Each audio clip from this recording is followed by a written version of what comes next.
welcome back. Cameroon Feeling continues. Abolo, please come. Don't be scared. It's live TV. Abolo is the cameraman. And he's just bringing some tea for our guests. All right. Okay. Now the revelation has been made. Derek Tata, Joshua Tata, you're welcome to Cameroon Feeling. Thank you very much. Okay. You're here to talk about cybersecurity. Joshua Tata, you're the CEO of Veritech, a cybersecurity company based in the United States of America. Absolutely. We'll get to know more about that. Derek Tata, this is your home now. Yeah, sure. You're back home again. Ethical hacker and penetration tester. You get to explain these things so our viewers who've never heard you before can understand what it means. But we're going to start with our guests in the house because you're part of the family. Okay. Joshua, tell us about Veritech. Okay, Veritech is it's a US-based company and veteran-owned, and I say that because I was in the military, the US military, and that's pretty much where I learned a lot of cyber. So I obviously realized that cyber in the developed world and cyber in the less developing countries is very different.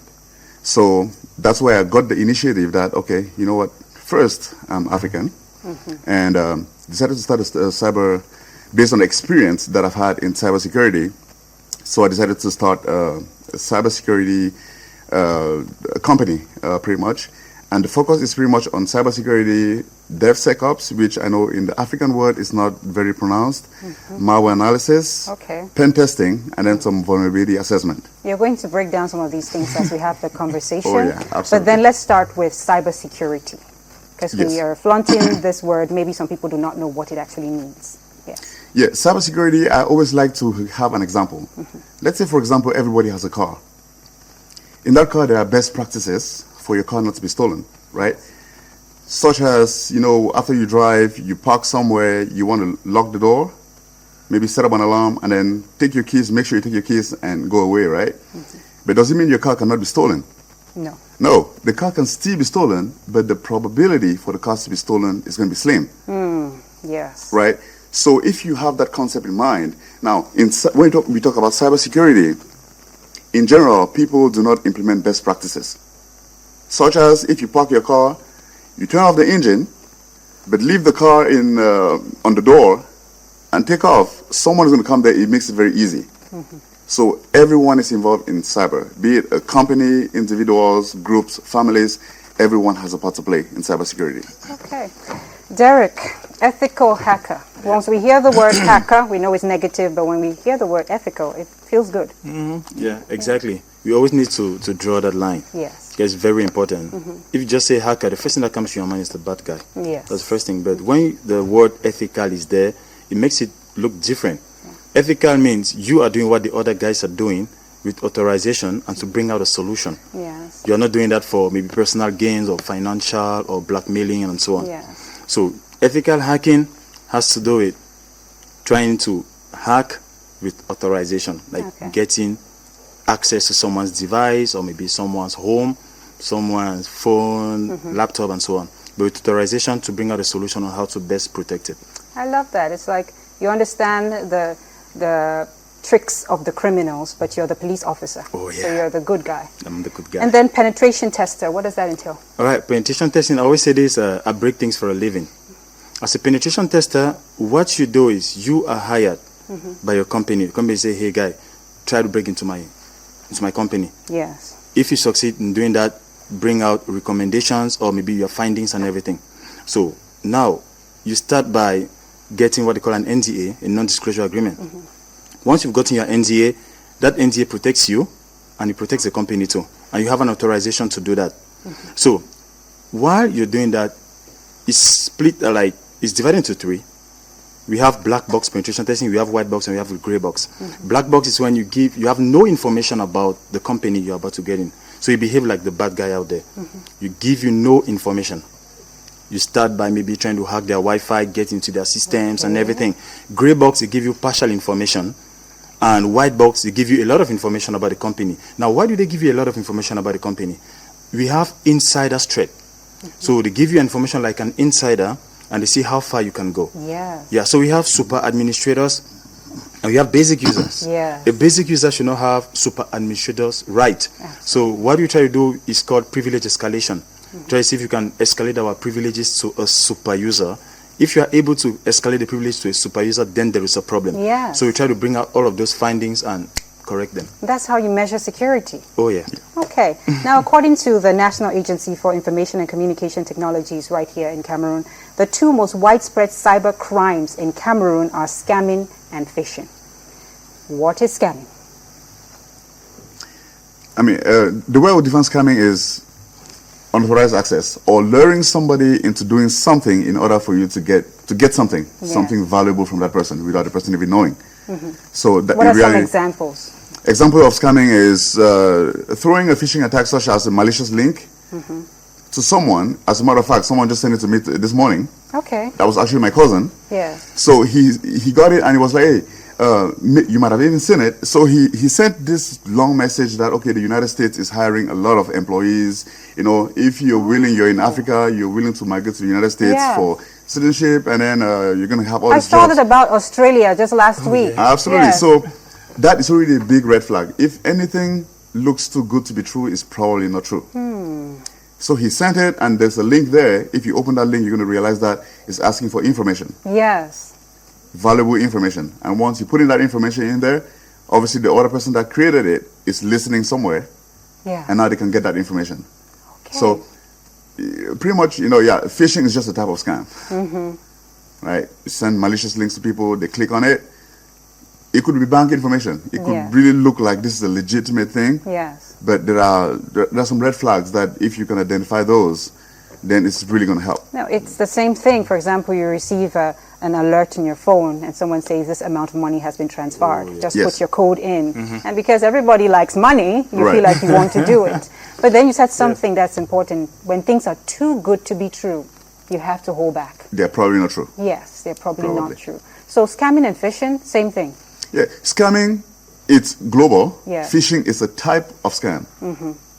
You understand what I mean? So so there are multiple ways that you can scam somebody. All right, you talked about phishing. What else? What other scamming method? You can do social engineering, like just as easy as maybe for those that have maybe laptops. Yeah.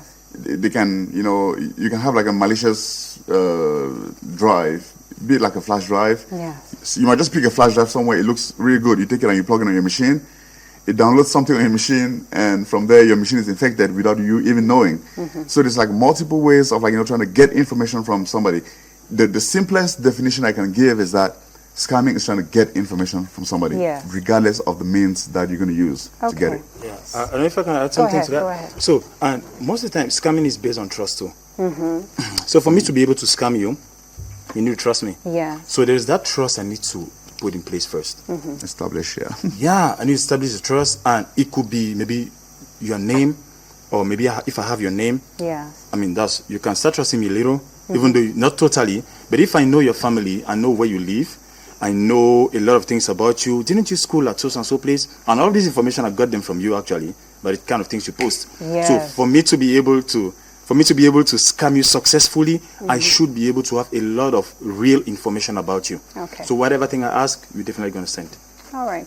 So gentlemen, we're going to take a little break, have this segment called Love Clinic. But please don't be afraid. I have your questions here. I'm going to definitely ask these gentlemen all of your questions that have to do with dating sites and all of that. But right now, let's talk about Love Clinic. And thank you so much, Councillor Sanji. Still in conversation with the Tatas. I'll put it that way.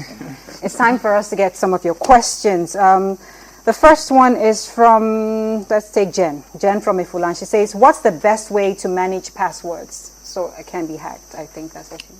Okay, so there's something we call brute forcing, where we use dictionary words to attack your password. So the first thing is, do not use a dictionary word.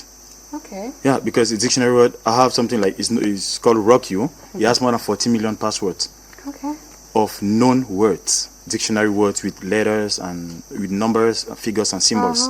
So what you want to do is, most companies actually mandate the kind of password you should use. It should be 8 characters, cap lock, symbols, special character and so on. Yeah. That's a good step. Secondly, we have password managers that generate different passwords, and it helps you to better manage your passwords. And also, your password should not be your last name or maybe your date of birth or your mom's name. Is that yours?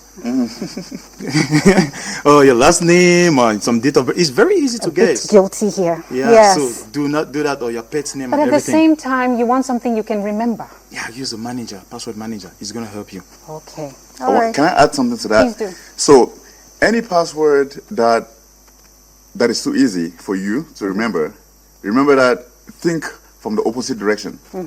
Anything that's easy for you to access is also easy Yes. for the opposite person to access. That's true. A malicious person, right? So you want to make your passwords as complex as possible. Do not write it down. Like someone had a book and it says password. Yes. That's where they write their passwords. Yes. Then the last thing I would like to add to that is try to separate your passwords. For example, if your password is password, like the word password, Yeah. because it does exist, do not use that for your social media, your Facebook, your bank account. Bank, yes. Because if I get that one password, then I have access to every other thing. That's true. So try to separate that. Okay. The next one is from Anne. How do I become a target to hackers? All right. Hackers choose their targets. You don't become. They choose you, actually. You don't choose them. Okay. So now, if I want something from you, I say, patient has money. I need to get something that's going to make her pay me. So if I have access to your Facebook and you have maybe 100,000 followers, you'll be willing to pay to get it back. So targets are people who have valuable things, like something valuable and need from you. Okay. You become my target. If I want to blackmail you, same thing. I'm dating you, you break up with me, you become my target. As a matter of fact, there's a lady that cannot go to more than 20 countries today. Yeah. She met me, we spoke. The guy she was dating took her information, like declared her dead, did a death certificate, sent it to Facebook. Her account was suspended. Facebook, Instagram, Twitter. She cannot go online. Her identity was stolen. Wow. And once your identity is stolen, you cannot regain it. And Yeah. he used her passport, her birth certificate, and committed a lot of crimes. So if she steps in some countries, they're just going to arrest her. That's really horrible. You know, this Yeah. leads to the next question. How do we nab these cyber criminals? Okay, that's a very good question. The other day, we actually went to Antique, so last week, and we were discussing these things. Yeah, cyber criminals can be arrested. Yeah, even in Cameroon, they can be arrested. As a matter of fact, these guys